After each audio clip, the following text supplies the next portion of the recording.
السلام عليكم ورحمة الله وبركاته. مع حضراتكم محمود صبري، وده الفيديو ال 11 من كورس How to be an app developer بالعربي.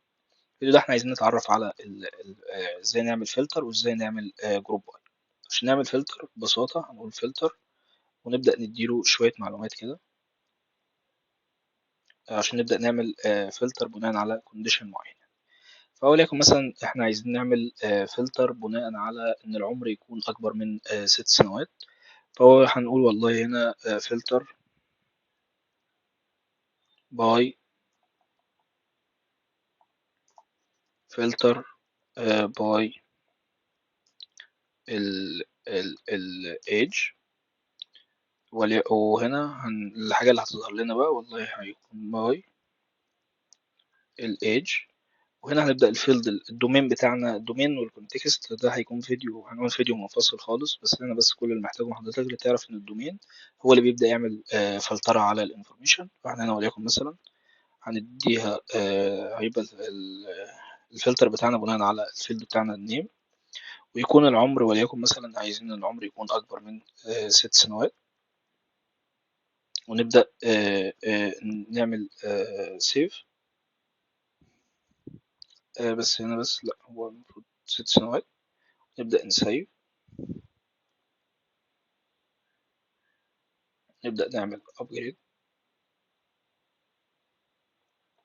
نبدأ نرفرش. فهنا لما نفتح هتلاقي إن في فلترة بواسطة العمر. فهنا مثلا عشان أحمد عنده أكبر عنده 10 سنين فظهر لنا، بس محمود مثلا عنده 5 سنين فما ظهرش، حصل الفلتريشن بناء عليه. فعايزين نعمل الحاجة التانية بقى اللي هنا اللي اسمها الجروب باي. وطبعا لو عايز اعمل كاستم فلتر من اليو اي ببساطة خالص، نبدأ نختار الحاجة اللي احنا عايزين نعمل عليها، وليكن مثلا عايزين نعمل على النيم، ونقول مثلا نشوف الاسم مثلا اللي بيحتوي على حرف الاو ولا حاجة، ونبدأ نقاد. فمحمود هو اللي هيظهر مش أحمد، عشان محمود هو اللي فيه حرف الاو. عايزين نعمل الجروب بنفس التاج برضو بتاع الفلتر. هيبقى النيم equal جروب باي. وليكن مثلا عايزين نعمل جروب باي الاكتف، والسترينج هيبقى جروب باي الاكتف. وهنا مفيش دومين، لا هيكون كونتكست مش دومين، عشان ابدا اعدل في البيهيفير بتاعي اللي هو يبدا يعمل جروبنج بناء على الاكتف. الكونتكست بيكون عباره عن الكونتكست بيكون عباره عن ديكشنري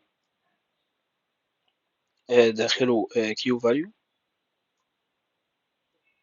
ايه الكي وايه الفاليو؟ الكي اللي عندي هيكون جروب باي جروب باي. وانا عايزه جروب باي ايه؟ والله انا عايزه جروب باي الاكتف. وابدا اقفل الفلتر بتاعي وابدا اسيف وابدا اعمل ابجريد.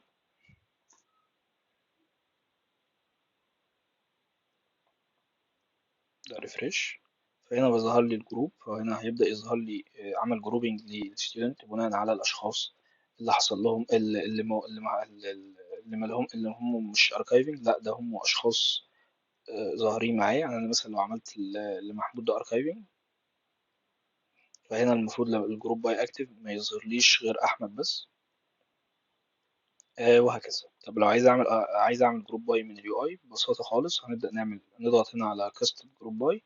مثلا عايز نعمل جروب باي للستودنت نيم، عايز اعمل مثلا اللاست ابديت باي، على حسب الجروب اللي انت محتاجه. وبس.